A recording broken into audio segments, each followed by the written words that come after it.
Facebook has just changed their name to Meta, and we've got to talk about it. And not only are we going to talk about why they did this change, but also the exact implications that it will have on our portfolio, but more importantly, on our everyday lives. And I hope by the end of the video, you're going to be able to see how this is going to impact our entire future. But before we get super deep into that subject, let's talk about their name and ticker change and why they're doing so. So the new company called Meta will have a brand new ticker symbol, MVRS. And the main two reasons why they're doing this is one, to encompass their entire business and what they're doing over at Facebook, or Meta, I should say. And two, as they're building this virtual world, which we're going to talk about in a minute, they want to sort of escape the brand of Facebook and all of the privacy scandals over the years. But now onto the fun part, and that is to talk about what they are building. And well, that is the Metaverse. And alongside that, they're also building a digital coin called DM that I talked about in my previous video. I'll make sure to link that at the end of this video if you guys haven't checked that out. Okay, so they're building a crypto coin and they're building this metaverse thing.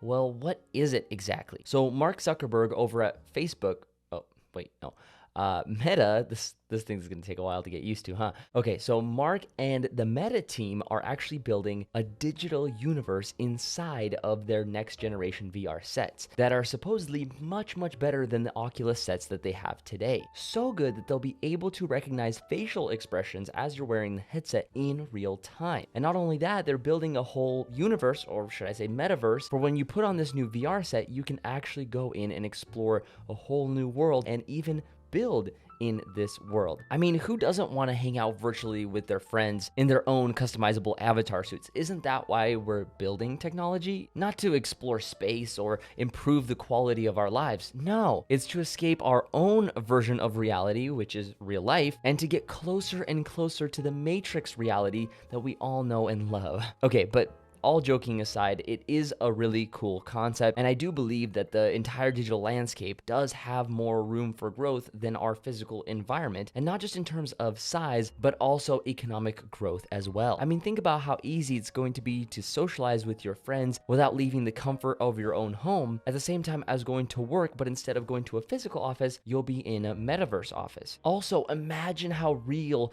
video games are gonna get. Games like hunting games will be literally synonymous with the real life experience. Competitive games like driving games could become bigger than NASCAR. And the possibilities there are pretty much up to your imagination because none of this has actually been explored yet. But this will likely mean two very big things that we haven't discussed yet. First, what does this mean for Facebook stock? Well, if they're able to launch this product successfully, and if they're able to build an absolutely immersive landscape and environment, it could push Meta to become a multi-trillion-dollar company. We're talking 5, 10, $20 trillion in the long term. Of course, that wouldn't exclude the ups and downs as they try to build and fuel this metaverse so that way it actually becomes the ecosystem that they want it to be. But the other really important thing that we have to consider is that there are other companies that are building exactly what Facebook is talking about. But to be clear, a lot of them don't have the VR capabilities or the technology behind them yet to the same extent that Mark showed in this presentation that the team over at Meta already have. And to be quite frank, these companies that are building something similar maybe aren't caught up to what Facebook or Meta are doing, but some of them are early adopters of the environment feel, and it will be very interesting to see how they decide to compete with what Meta is building. Companies like Google, Microsoft, and a crypto company that I personally like, which is Decentraland. And personally, I'm very excited with what I've seen so far with what Meta is doing, but at the same token, I don't want to exclude